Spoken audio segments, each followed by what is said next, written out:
I told you, 6 more months was the plan, but he's stronger than I expected. The doctors can't find anything, which is perfect. This will kill you slowly. Sir, sorry I forgot to tell you. Your lawyer called earlier. Said it's very urgent. About the Singapore contract. You saw me, didn't you? No, ma. Because if you did see something and you told anyone about it, who would believe you? My darling husband, by morning, you'll be gone. And I'll be the richest widow in Lagos.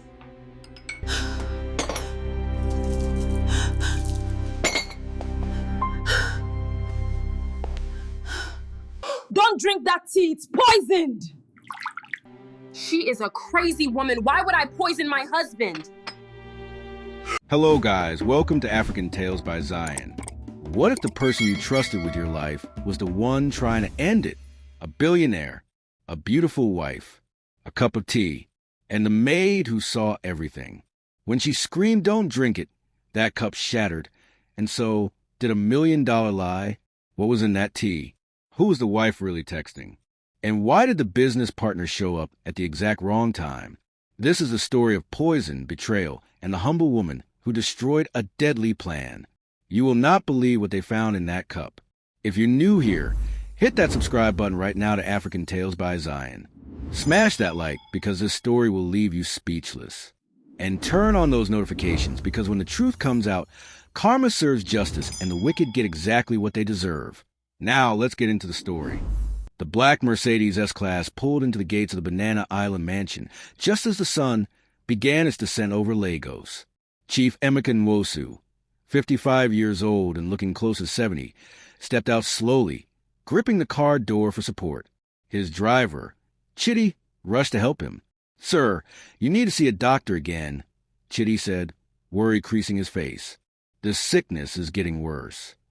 "I've seen 5 doctors, Chitty. They all say there's nothing wrong with me." Chief Emeka's voice was weak, tired. "Just stress, they say. Old age, they say." But it wasn't just fatigue. For 6 months now, the symptoms have been mounting. Headaches that felt like his skull was splitting, stomach pains that doubled him over, exhaustion so profound he could barely make it through board meetings. And the confusion. Sometimes he'd forget where he'd put important documents, forget conversations he'd had just hours before. The front door opened, and there she stood, Zara Nwosu, his wife of 18 months. 28 years old, stunning in a flowing red dress that probably cost what most Nigerians earned in a year. Her skin glowed. Her makeup was flawless. Her smile was radiant. "Darling." She rushed down the steps, all concern and affection. "You're home. Oh, my love, you look so tired. Come inside. I've had Adana prepare your favorite. Pepper soup with fresh fish. And I'll make your evening tea myself, just how you like it." She wrapped her arm around him, guiding him inside like a devoted wife. To anyone watching, it was the picture of marital care, the young, beautiful wife, tenderly supporting her wealthy older husband. From the kitchen doorway, Adana Okoro watched this performance with narrowed eyes. Adana was 32 but looked older, whether by widowhood and struggle. For years ago, her husband had died in a bus accident on the Lagos-Ibadan Expressway, leaving her with a 10-year-old daughter in crushing poverty. Chief Emeka's late wife, the real Mrs. Nwosu, had hired Adana 2 years before her own death from cancer. That woman had been kind, genuine, warm. Everything Zara was not. Adana. Zara's voice cut through her thoughts. The sweetness gone the moment the chief wasn't looking. "Stop standing there like a statue. Bring the chief slippers. And then you can leave for the day. I'll handle his evening routine myself." "Yes, Ma." Adana brought the slippers, noting how the chief's hands trembled as he removed his shoes. 6 months ago, those hands had been steady, signing contracts worth millions. Now they shook like leaves. As she gathered her things to leave, Adana paused outside the living room. Through the crack in the door, she watched Zara's transformation. The moment the chief settled into his armchair, Zara's loving expression vanished. She pulled out her phone, texted rapidly, her lips curled in something that wasn't quite a smile, more like satisfaction. That evening, alone in her one-room apartment in Suralere with her daughter Chioma, Adana couldn't shake her unease. "Mama, you're not eating," Chioma observed, looking up from her schoolwork.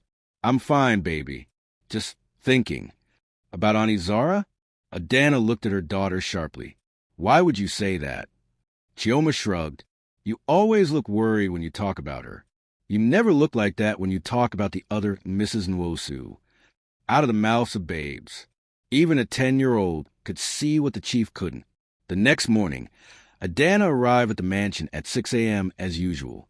She found the chief already awake, sitting in the study, looking exhausted despite a full night's sleep. "Good morning, sir," she greeted softly. "Adana, good morning." He smiled weakly.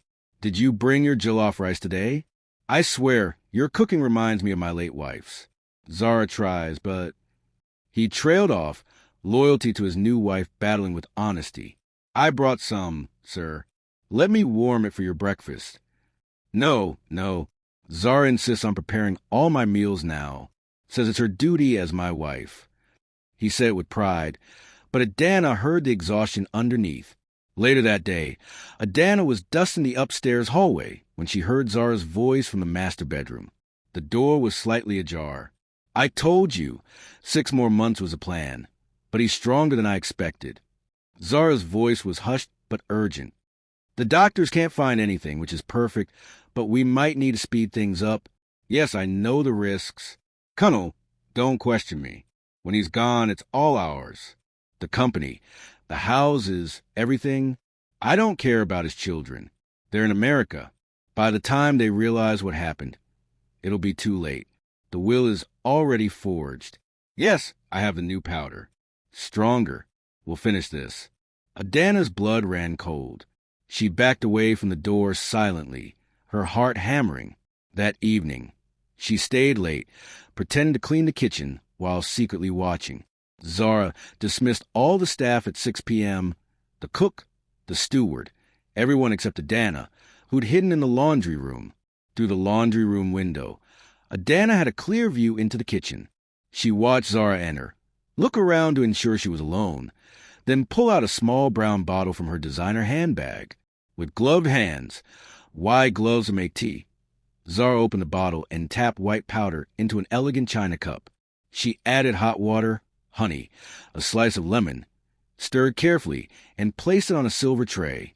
"Darling," Zara called sweetly, carrying the tray toward the study, "your evening tea is ready." Adana watched the chief accept the cup gratefully, saw him raise it to his lips. "Sir, sorry."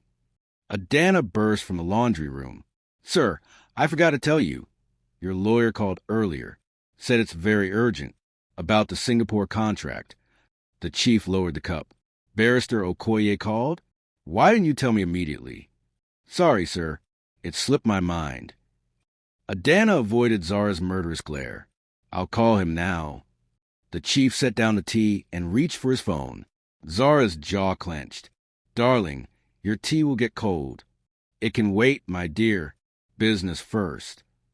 Later, after the chief had finished his call and forgotten about the now-cold tea, after Zara had furiously dumped it down the sink, after staff had all gone home, Adana sat on the bus heading back to Suralere. She bought time, but she'd also made Zara suspicious. And tomorrow, the tea would come again. Adana pulled out her old Nokia phone and looked at the photo she'd secretly taken to the kitchen window. Zara, gloves on, powder bottle in hand. It wasn't much evidence, but it was a start, because Adana Okoro had buried one husband already. She would not stand by and watch while another good man was murdered, even if it cost her everything. That tea is not just tea. Did you see what the wife is doing? But here's the question. Who will believe a maid over a billionaire's wife? And what I asked that white powder? Don't miss next chapter, where Adana starts gathering proof of the deadly secret. Smash that like button. Subscribe to African Tales by Zion so you don't miss what happens when the truth starts coming out. Drop a comment. Would you risk your job to save someone's life? Turn on those notifications, because next chapter reveals a poison plot, and it's going to shock you. Adana had learned about death the hard way. For years ago, she'd been happy. Her husband, Chinidu, had been a bus driver. Not a wealthy man, but good, faithful, hardworking. They'd had dreams.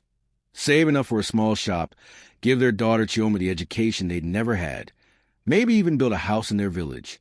Then one rainy morning, the brakes had failed on the Lagos-Ibadan expressway. The bus had careened off the road. Chinedu and 12 passengers had died instantly. The bus company had paid her nothing. Lawyers were expensive. Justice was for people who could afford it. She'd been left with a 7-year-old daughter, 3 months unpaid rent, and grief so profound she considered giving up. But Chioma had needed her. So Adana had learned to survive. She'd taken any job she could find. Washing clothes, selling pure water in traffic, cleaning houses. That's how she met the first Mrs. Nwosu, the chief's late wife. That woman had seen something in Adana, maybe recognized a fellow widow, since she'd been dying of cancer, and had hired her on the spot. "You have kind eyes," Mrs. Nwosu had said. "I trust you with my home." For 2 years, Adana had worked in that mansion, watching Mrs. Nwosu waste away while Chief Emeka held her hand and cried. Real love, real grief, the kind that couldn't be faked. That's how Adana knew Zara's love was a lie. Real love didn't wear gloves to make tea. It was 5 a.m. when Adana arrived at the mansion the next morning, an hour earlier than usual. The security guard, Malam Sul, raised an eyebrow. "Auntie Adana, why so early?" "Couldn't sleep, Malam. Decided to come start work." He waved her through. Good. The early hour meant the house was still quiet. Zara still asleep. Adana had a plan. Not a good plan. If she was caught, she'd be fired immediately, possibly arrested. But doing nothing meant watching the chief die. She made her way to the master bedroom. The door was closed but not locked. Why would it be? Who would dare enter the billionaire's private quarters without permission? Adana dared. Her hands shook as she turned the knob. The room was dark, curtains drawn. She could hear Zara's soft breathing from the massive bed where she slept alone. The chief had been sleeping in a guest room lately, too sick to share a bed. Adana moved silently to Zara's dressing room. It was the size of Adana's entire apartment, filled with designer bags, shoes, jewelry. Everything expensive. Everything bought with the chief's money while she plotted his death. The drawer. Yesterday, while delivering laundry, Adana had noticed Zara hastily locking a particular drawer in her vanity. She'd tried it later. Locked. Now, Adana examined the lock. Simple. She pulled a hairpin from her own hair and worked it into the mechanism. Her brother had been a locksmith before he died. He'd taught her tricks. Click. The drawer slid open. Inside, a small brown medicine bottle with no label. Adana photographed it with her phone. Beneath it, love letters. She photographed those too, seeing my dearest Colonel, and when the old man is finally gone. A USB drive. She pocketed that, and a document that made her blood run cold. A will, supposedly signed by Chief Emeka, leaving 80% of his estate to Zara. Adana had seen the real will. The chief had shown it to all senior staff 2 years ago when his wife was dying, wanting them to witness it. In that will, his children got 70%, Charity got 10%, and Zara got only 20%, a wife's portion, but not excessive. This will was forged. She photographed everything, her phone camera clicking softly. "What are you doing in here?" Adana froze. In the mirror's reflection, she saw Zara standing in the doorway, her face twisted in fury. I was cleaning, Ma. I saw the drawer open and... Liar. Zara crossed the room in 3 strides and slapped Adana hard across the face. "You were snooping. Were you stealing?" "No, Ma. I swear." "Then what?" Zara's eyes fell on the open drawer, its contents visible. Her face went white, then red. "You saw." "I didn't see anything, Ma. Please." "You saw everything." Zara grabbed Adana's phone from her hand. "What did you photograph?" Adana's mind raced. The photos were her only evidence. If Zara deleted them. "Nothing, Ma. I was just checking the time." Zara scrolled through the phone, her face growing darker. Then, surprisingly, she smiled. "You know what, Adana? You're right. You didn't see anything." She deleted the photos one by one. Because if you did see something and you told anyone about it, who would believe you? You're a maid. I'm Mrs. Nwosu. My husband trusts me completely. She handed the phone back. Also, if you ever speak of this, I'll tell the chief you were stealing. I'll plant jewelry in your bag. You'll go to prison. Your daughter, Chioma, is it? She'll grow up with a mother in Kirikiri jail. Is that what you want? Adana's mouth went dry. No, Ma. Good. Now get out. And remember, you saw nothing. Adana fled to the kitchen, her face stinging, her heart pounding. The photos were gone. But wait. She pulled out the USB drive she'd pocketed. Still there. Zara hadn't noticed it was missing. And there was something else. Something Zara didn't know. Adana's phone automatically backed up to cloud storage. Her daughter's friend, a tech-savvy boy in their compound, had set it up months ago. Auntie, in case your phone gets lost or spoiled, your pictures will be safe.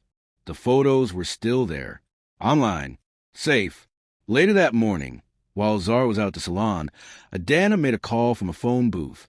Barrister Okoye, this is Adana, Chief Emeka's housemaid. I need to speak with you urgently. It's about the chief's life.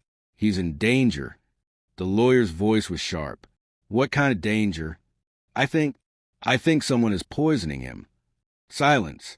Then, those are serious accusations, Adana. I have photos, evidence, but I'm just a maid. Nobody will believe me if I go to the police directly. But you're his lawyer, his friend. He'll listen to you. Send me what you have. If it's credible, I'll investigate. Adana sent the photos from her email, the powder bottle, the forged will, the love letters. Within an hour, Barrister Okoye called back. I'm running tests on similar bottles. If this is what I think it is, Adana, you may have just saved the chief's life. But we need more. We need to catch her in the act. How? The next time she makes us tea, we need a sample. Can you get it? I'll try, sir. That evening, Adana watched again as Zara prepared the chief's tea. This time, she was ready. She brought a small plastic bottle in her pocket. When Zara carried the tea to the study, Adana moved quickly to the kitchen sink, where Zara always rinsed the teacup afterward. She waited. 20 minutes later, Zara returned with the empty cup, rinsed it quickly and left, but she'd been careless. A few drops of tea remained in the sink. Adana used a paper towel to absorb them, placed the towel in her plastic bottle, and sealed it. She delivered it to Barrister Okoye that night. The test results came back the next day. Arsenic. Enough in that cup to make someone very sick. And based on the concentration, the chief had been ingesting small doses daily for months. We need to tell him, the lawyer said. Not yet, Adana replied. We don't have proof it was her who put it there. We need to catch her doing it. That's dangerous, Adana, if she suspects. She already suspects. But she thinks I'm too afraid to do anything. That's our advantage. What Adana didn't tell the lawyer was that Zara had started watching her closely, and that evening, while serving dinner, Adana had overheard Zara on the phone again. He's getting suspicious, asking questions about his health. We need to speed this up. Tomorrow night, a larger dose. By morning, it'll look like a heart attack. Tomorrow night. Adana had less than 24 hours to stop a murder. Arsenic. She's been poisoning him for months. And now she's going to use a lethal dose tomorrow night. But how can Maid stop a killer with powerful friends? Don't miss next chapter, where the plot gets deadly and time runs out. Smash that like. Subscribe to African Tales by Zion. Comment below, what would you do with 24 hours to stop a murder? Turn on notifications, because next chapter is when everything goes wrong before it goes right. Chief Emeka Nwosu collapsed at the board meeting at exactly 2:47 p.m. One moment he was presenting the quarterly reports to his executives. The next he was clutching his chest, his face gray, his words slurring. Colonel Adeyemi, the CFO and the chief's trusted business partner of 15 years, was the first to react. Chief, someone call an ambulance. The paramedics arrived within 12 minutes. One advantage of collapsing in a Victoria Island high-rise where money meant speed. They rushed him to Reddington Hospital, the most expensive private facility in Lagos. Adana learned about it from Chitty, the driver, who called her in a panic. Auntie Adana, the chief has collapsed. They've taken him to Reddington. I'm coming. But Madam said only family. I'm coming. When Adana arrived at the hospital, she found a scene of controlled chaos. Doctors rushing in and out of the chief's room, nurses with monitors and IVs. And at the center of it all, Zara, she was magnificent in her grief. Designer dress, perfectly applied makeup that couldn't quite hide the tears streaming down her face. One hand pressed to her heart as she spoke to doctors. Please, you have to save him. He's everything to me. I can't lose my husband. We've been married less than 2 years. We have so much life left to live together. The doctors assured her they were doing everything possible. The diagnosis was unclear. His symptoms suggested poisoning or toxic exposure, but the tests were inconclusive. Has he been exposed to any chemicals at work? One doctor asked. No. He works in an office. Just papers and computers. Zara wiped her eyes delicately. Could it be something he ate? I prepare all his meals myself, with such care, with such love. Adana watched his performance from the waiting room, her stomach churning. Around her, hospital visitors murmured sympathetically, "That poor young woman.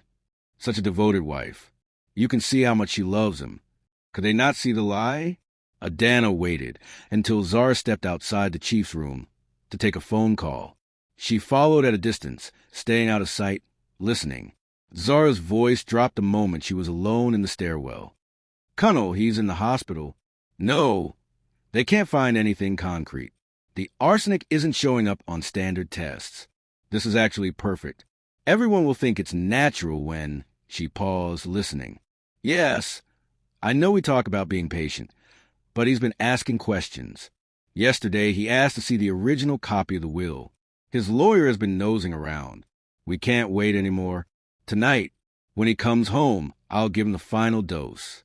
By morning, it'll be done. Stop panicking. I've been planning this for 2 years. Trust me, 2 years. Before she'd even married him. She'd been planning his death." Adana felt sick. She pulled out her phone and recorded the last part of the conversation, though the audio was muffled. When Zara returned to the chief's room, Adana slipped inside. The chief was awake, looking exhausted but alert, and Ford dripped into his arm, and monitors beeped steadily. "Adana," he said, his voice weak but surprised. "What are you doing here? I heard you collapsed, sir. I came to check on you." "That's kind of you." He smiled slightly. "The doctors say it might be food poisoning or exposure to something toxic, but I feel like I've been poisoned for months." "Sir..." "Chief." Zara swept back into the room, her performance resuming. "The doctors say you can go home this evening if you feel well enough. I'll take care of you at home, darling. You'll recover faster in your own bed. Home." The chief looked uncertain. "Maybe I should stay overnight." "Nonsense. Hospital food is terrible, and you need proper rest. I'll make your favorite pepper soup. And your evening tea, of course. The one that always helps you sleep." Adana's eyes met the chief's. She tried to communicate danger, urgency, warning, but he just smiled and nodded. "You're right, my dear. I'll go home." Adana left the hospital with dread pooling in her stomach. She immediately called Barrister Okoye. She's going to do it tonight. She told someone on the phone. A final dose. We need to inform the chief. He won't believe it without proof. He thinks she loves him. We need to catch her in the act. Adana, that's too dangerous. It's the only way. Will you come to the house tonight? At 7 p.m. as a surprise visit. Maybe to discuss business. Just be there. All right. But Adana, be careful. If she realizes you know. She already knows I suspect something. But she thinks I'm just a scare maid. That's our advantage. After hanging up, Adana made one more call. To the only person she truly trusted in this world. Choma, listen to Mama carefully. Tonight, you're going to stay with Auntie Ngozi next door. Tell her Mama has to work late. But Mama, no arguments, baby. If anything happens to Mama tonight, you need to know there's a USB drive hidden under the mattress. Give it to Barrister Okoye. His number is saved in Mama's phone. Promise me. Mama, you're scaring me. Promise me, Chioma. I promise. That evening, Adana arrived at the mansion at 6 p.m., earlier than her usual time to leave. The chief had returned from the hospital and was resting in his study. Zara was in an unusually good mood, humming as she moved around the house. Adana, you can leave now, Zara said sweetly. I'll handle the chief's evening care. Yes, Ma, but I left my phone charger in the kitchen. Let me just get it. Fine, then go. Adana went to the kitchen and waited. Through the door crack, she watched Zara enter. This time, Zara didn't even bother with gloves. Confidence or impatience had made her careless. She pulled out the brown bottle. Different from before, Adana noticed. New, stronger. She opened it and poured a generous amount of white powder into the chief's tea. Not a pinch this time. A heap. Tonight, darling husband, Zara muttered to herself, stirring vigorously. By morning you'll be gone, and I'll be the richest widow in Lagos. That dusty old lawyer and these useless servants won't be able to prove anything. Heart attack, the death certificate will say. So sad. So young. But these things happen to old men who marry young wives who wear them out. She actually laughed. Adana's phone was recording everything from her hiding spot. The video was grainy but clear enough. Zara placed the teacup on the silver tray, added biscuits, and headed toward the study. Adana followed, her heart hammering so loudly she was sure everyone could hear it. The study door was open. Inside, the chief sat at his desk, reviewing documents. And sitting across from him, having arrived moments before, was Colonel Adeyemi, the CFO, the business partner, the lover. Chief, you need to rest, Colonel was saying, his face appropriately concerned. You collapsed today. You should be in bed. I'm fine, Colonel. Just need to review these Singapore contracts. My love. Zara entered with the tea tray. All smiles. I brought your evening tea. You must drink it while it's hot. It'll help you sleep. The chief looked at the cup, at his wife's eager face, at Colonel's encouraging nod. Thank you, my dear. He reached for the cup. Adana watched from the hallway, frozen. Barrister Okoye wasn't here yet. If she burst in now, would they listen? Or would Zara spin another lie? The chief lifted the cup to his lips. Colonel watched intently, his face betraying nothing. But Adana saw his hand on his phone. Ready to call someone? The police? To report a sudden death? The cup moved closer. Adana could see the steam rising from it. Could imagine the poison. 10 times the normal dose. Enough to kill within hours. And she made her choice. Sir, don't eat it. Adana burst through the door like her daughter's life depended on it. Like the chief's life depended on it. Because it did. Don't drink that tea. The scream. She did it. But now what? 3 people are staring at her. The billionaire, the scheming wife, and the secret lover. Will they believe the maid or throw her out as crazy? Don't miss next chapter. The moment of truth when Adana reveals everything. Like this video. Subscribe to African Tales by Zion. Drop a comment. Would you have the courage to burst into your boss's office screaming? Turn on notifications for the confrontation that changes everything. Time stopped. Chief Emeka Nwosu froze with a teacup inches from his lips, his eyes wide with shock. Zara's face drained of all color, her mouth opening and closing like a fish gasping for air. And Colonel Adeyemi shot to his feet, his expression cycling rapidly from surprise to calculation to poorly concealed fury. What? The chief began. That tea is poison. Adana's voice shook but held firm. She stood in the doorway of the study, trembling, terrified, but determined. Sir, I'm begging you. Don't drink it. Madam has been poisoning you for months. That's why you've been sick. That's why the doctors can't find what's wrong. It's arsenic in your tea every single night. The silence that followed was deafening. Then Zara laughed. It was a convincing laugh, full of shock and wounded innocence. Chief, this woman has lost her mind. I don't know what's gotten into her. You put white powder in that cup. Adana pointed at the tea, her fingers shaking. I saw you. In the kitchen. From a brown bottle with no label. I've seen you do it before. This is insane. Zara turned to her husband, tears, real or fake, impossible to tell, forming in her eyes. Darling, I don't know what she's talking about. I would never. Why would I? You're my husband. I love you. She's lying, sir. Adana took a step forward. I have proof. Photos of the bottle in her drawer.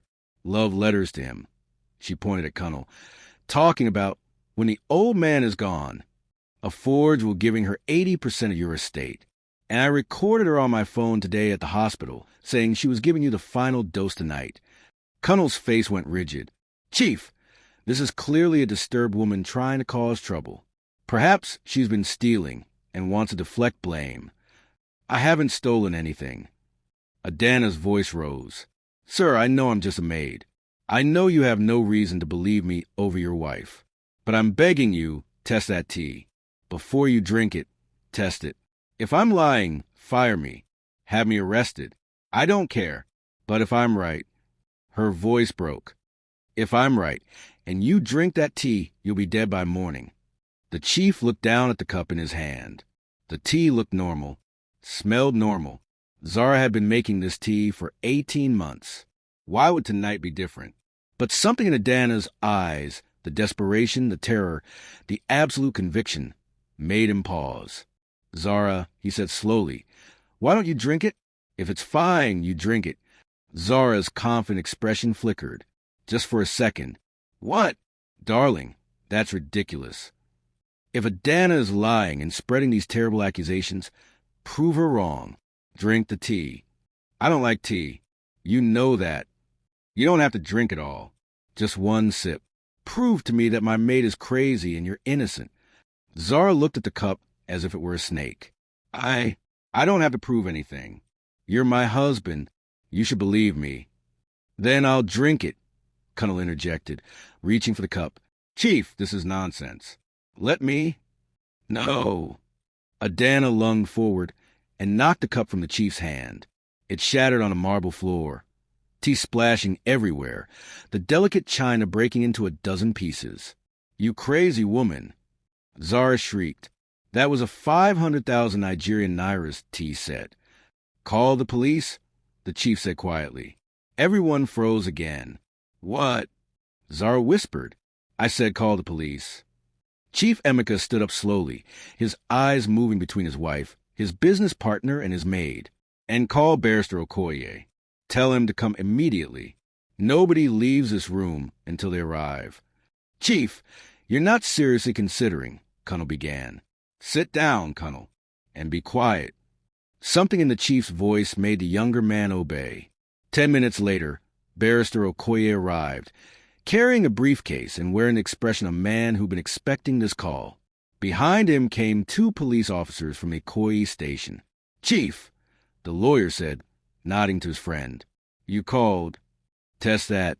The chief pointed to the spilled tea on the floor. Adana says it's poisoned. My wife says she's lying. Let's find out who's telling the truth.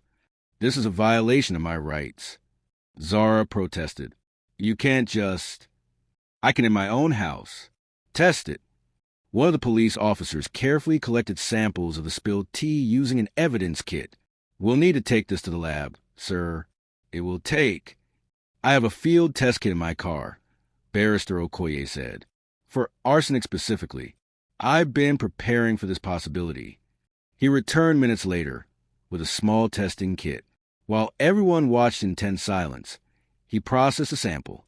The test strip turned dark purple almost immediately. Positive for arsenic.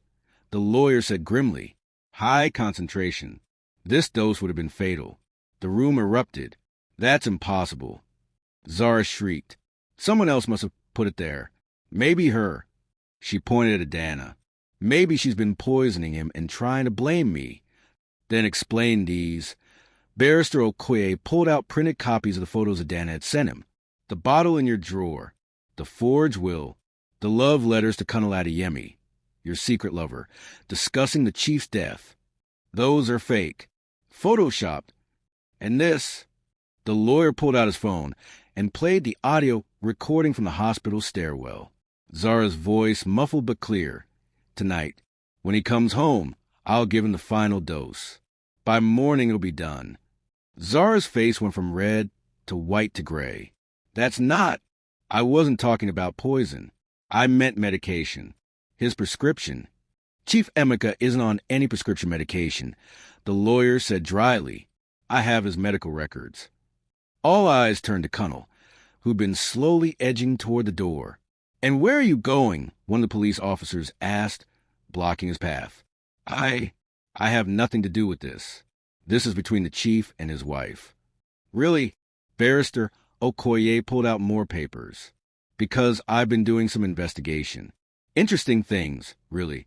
Like how 50 million Nigerian nairas went missing from the company accounts over the past year.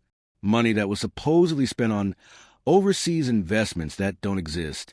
Money that went into a joint account belonging to you and Mrs. Zara Nwosu, an account opened 6 months before she even married the chief. Cunnel's face went gray. I can explain. And these emails, the lawyer continued relentlessly, between you and Mrs. Nwosu, dated 2 years ago, discussing how to get close to the chief, how you would introduce her to him at charity gala, how she would seduce him, marry him, and then, I quote, "We'll have everything we've always dreamed of. This was planned from the beginning," Chief Emeka said, his voice hollow. All of it, the meeting, the courtship, the marriage, everything was a setup to kill me and steal my wealth. Zara's mask finally completely shattered. You stupid old man. Do you think I married you for love? You're 55 years old. I'm 28. You're fat and sick and boring. But you're rich. That's all I needed. And yes, we planned it. Cunnel and I planned everything. We've been together for 5 years. This was supposed to be our future. Your money, our happiness. Why not just divorce me? The chief asked, sounding almost curious despite the pain in his eyes. Divorce gives me only 20% of the estate. Nigerian law. But as a grieving widow, I get 40% automatically, plus whatever's in the will. And with our forged will, I'd have gotten 80%. We would have been set for life. Until you got bored of him, too, Adana said quietly, speaking for first time since the revelations began, and decided to poison him as well. Zara spun on her. This is all your fault. You nosy, interfering bitch. Why couldn't you just mind your business? Why did you have to stick your nose where it doesn't belong? Because the chief's late wife asked me to look after him. Adana said simply. Before she died, she asked me to make sure he was okay. I made a promise to a dying woman. I keep my promises. The police officers moved forward. Mrs. Zara Nwosu, Mr. Cunnel Adeyemi, you're both under arrest for attempted murder, conspiracy to commit murder, fraud, and embezzlement. Zara fought as they handcuffed her, screaming obscenities. Cunnel went quietly, his head down, the fight gone out of him. As they were let out, Zara turned back one last time. You'll regret this. I have lawyers. I have family. You can't prove anything. I have 18 months of documented arsenic exposure in my medical records. The chief said quietly. I have your confession, recorded by 3 police officers. I have financial evidence. I have motive. Mrs. Nwosu, the only thing you have is a very long prison sentence. After they were gone, the house fell silent except for the chief's heavy breathing. Sir, Adana said softly, are you all right? He looked at her, really looked at her, for the first time. You saved my life. I did what anyone would do. No, you did what a good person would do. Most people would have looked away, been afraid, decided it wasn't their problem. His voice broke. You risked everything to save me. My late husband was a good man, Adana said. Your late wife was a good woman. I couldn't watch another good person die. When I could stop it, the chief sat down heavily. I was such a fool. How did I not see it? You were grieving, sir. She took advantage of that. It's not your fault. But it almost cost me everything. Barrister Okoye placed a hand on his friend's shoulder. Almost. But it didn't. Because of Adana. Confession. Arrest. Justice. The poison plot is exposed, and those devils are going to prison. But what happens next? How does the chief thank the maid who saved his life? Don't miss the final chapter where karma completes its work and everyone gets what they deserve. Smash that like.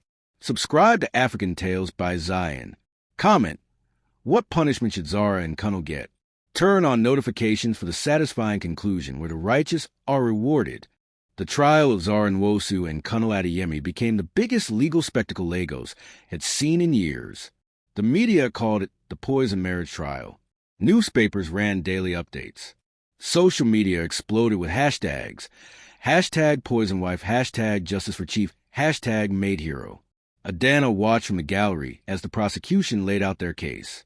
The evidence was overwhelming. Medical reports showing 18 months of chronic arsenic exposure in Chief Emeka's system. The bottle of arsenic found hidden in Zara's dressing room. Her fingerprints all over it. The forged will, analyzed by handwriting experts and proven fake. Bank records showing the embezzled millions and the secret joint account. Love letters, emails, text messages. A complete paper trail of conspiracy. And the recordings. Adana's video of Zara adding powder to the tea. The audio from the hospital stairwell. Most damaging of all, Zara's own confession in the chief's study, witnessed by 3 police officers. Zara's expensive lawyers tried everything. They claimed coercion. They questioned the chain of evidence. They painted Adana as a jealous maid who wanted to destroy a happy marriage. But then Adana herself took the stand. She was nervous, terrified. Actually, her hands shook as she swore on the Bible to tell the truth. But when she spoke, her voice was clear. I am a widow, she told the court. My husband died 4 years ago in a bus accident. I know what real love looks like because I had it. I know what real grief looks like because I lived it. And I knew, the moment I met Mrs. Zara Nwosu, that she loved nothing but money. She described everything she'd seen, everything she'd documented, everything she'd risked to expose the truth. Why did you do it? The prosecutor asked. You could have been fired, arrested. Why risk everything for your employer? Adana looked directly at the chief, who sat in the front row. Because the chief's first wife, Mrs. Nwosu, was kind to me when I had nothing. She treated me like a human being, not just a servant. Before she died, she asked me to look after her husband. She knew he would be vulnerable in his grief. She knew predators might come. She asked me to protect him. So I did, because I keep my promises. And because letting a good man die when I could save him would have made me as evil as the woman who tried to kill him. There wasn't a dry eye in the courtroom.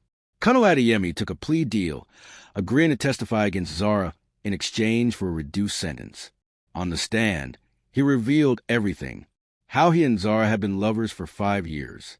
How they'd been in debt, desperate for money. How Zara had come up with a plan. Target a wealthy widower. Seduce him, marry him. Then kill him slowly enough that it looked natural. How Kunal had introduced her to the chief at a charity gala, knowing his friend was vulnerable and lonely. How they researched arsenic. Hard to detect, causes symptoms that mimic natural illness, builds up slowly in the system. We thought we were so clever, Kunal said, his voice hollow. We thought no one would ever figure it out. We never considered that a maid would be the one to destroy our plan. The judge, a stern woman in her 60s, looked at him with disgust. You betrayed a man who trusted you for 15 years, who made you wealthy, who called you friend, all for money. Yes, your honor. You deserve everything you get. The verdict came after 3 days of deliberation. Zara Nwosu, guilty on all counts. Attempted murder, conspiracy to commit murder, fraud, forgery, embezzlement. Kunal Adeyemi, guilty on all counts except attempted murder, his plea deal. Sentencing was a week later. The courtroom was packed. Adana sat in the same gallery seat she'd occupied throughout the trial, wearing her best church dress, her daughter Chioma beside her. The judge addressed Zara first. Mrs. Nwosu, you entered into a marriage not with love, but with malice. You took vows before God and witnesses, promising to honor your husband in sickness and in health. Instead, you caused a sickness intending to bring death. You are a danger to society and deserve no mercy. Zara stood defiant, her head high, even now refusing to show remorse. I hereby sentence you to 25 years in prison, without possibility of parole for 15 years. You will serve your time at Kirikiri Maximum Security Prison. May God have mercy on your soul, since this court will not. Zara's mask finally cracked. She screamed, lunged toward the judge's bench. Security wrestled her down as she shrieked obscenities. Connor received 20 years, eligible for parole after 12. He accepted the sentence with bowed head broken. As they were led away, Zara caught sight of Adana in the gallery. Their eyes met. In Zara's gaze was pure hatred. In Adana's was pity. "You destroyed my life," Zara screamed as guards dragged her toward the exit. "I hope you're happy. You ruined everything." "No," Adana said quietly, though Zara probably couldn't hear her. "You destroyed your own life. I just stopped you from destroying someone else's." Outside the courthouse, media swarmed. Chief Emeka, looking healthier than he had in 18 months, gave a brief statement. "Justice has been served today. 2 people who betrayed my trust will now face the consequences of their actions. I am grateful to the legal system, to the police, to my lawyer, and especially to Mrs. Adana Okoro, whose bravery and integrity saved my life. Thank you." He refused to take questions, but as he walked to his car, he was smiling. 3 weeks later, Adana was called to the chief's house, no longer her workplace, as she'd assumed she'd need to find a new job after the trial. She arrived nervous, wondering if he was going to give her severance pay and let her go. Instead, she found the chief's study transformed. Barrister Okoye was there, along with several official-looking people in suits. "Adana, please sit," the chief said warmly. She sat confused. "You saved my life," the chief began, "and I've been thinking about how to properly thank you. Money seems inadequate, but it's a start." He slid an envelope across the desk.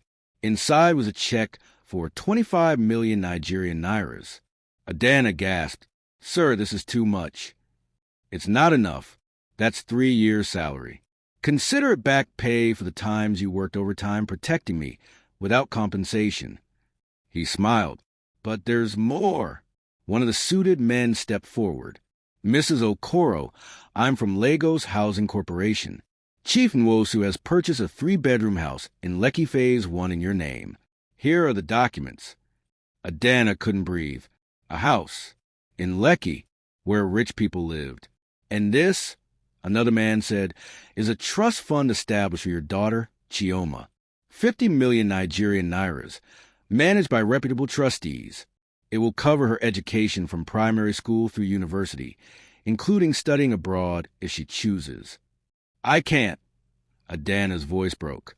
"Sir, this is too much. I can't accept." "You can and you will," the chief said firmly. "Adana, you gave me my life back. Let me give you and your daughter a better future. But what about my job? I need to work." "You still have a job if you want it, but not as a maid." He gestured to another document. "I'm establishing a foundation, the Nwosu Family Foundation, dedicated to helping widows and single mothers. I want you to run it, as director, with a salary of 500,000 Nigerian nairas per month. You'll help women like yourself who are struggling. You'll give them what you never had: support, resources, hope." Adana burst into tears. Not delicate tears. Ugly, shoulder-shaking sobs of relief and gratitude and overwhelming emotion. "Why?" she managed to choke out. "Why all this?" "Because you didn't have to save me," the chief said, his own eyes wet. "You could have looked away. You could have decided it wasn't your problem. You risked everything, your job, your safety, your daughter's future, to save a man who was nothing to you but an employer. That kind of integrity is rare. That kind of courage deserves reward." He stood and walked around the desk, helping Adana to her feet. "My late wife told me once, the measure of a person isn't their wealth or status. It's what they do when no one is watching, when there's no reward, when doing the right thing costs them everything. You did the right thing, Adana, and I will spend the rest of my life making sure you never regret it." 6 months later, Adana stood in her new house. Her house, with her name on the documents, and marveled at how life could change.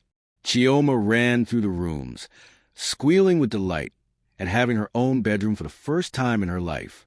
The Nwosu Family Foundation had opened its doors, helping 50 widows in its first month. Adana worked there every day, connecting women with resources, job training, counseling, and hope. She knew their struggles because she'd lived them. Chief Emeka had recovered fully, the arsenic cleared from his system. He'd restructured his company, removing every trace of Kunnel's influence. He dated occasionally, but wasn't rushing into marriage. I need to learn to trust again, he'd told Adana, and to see people clearly.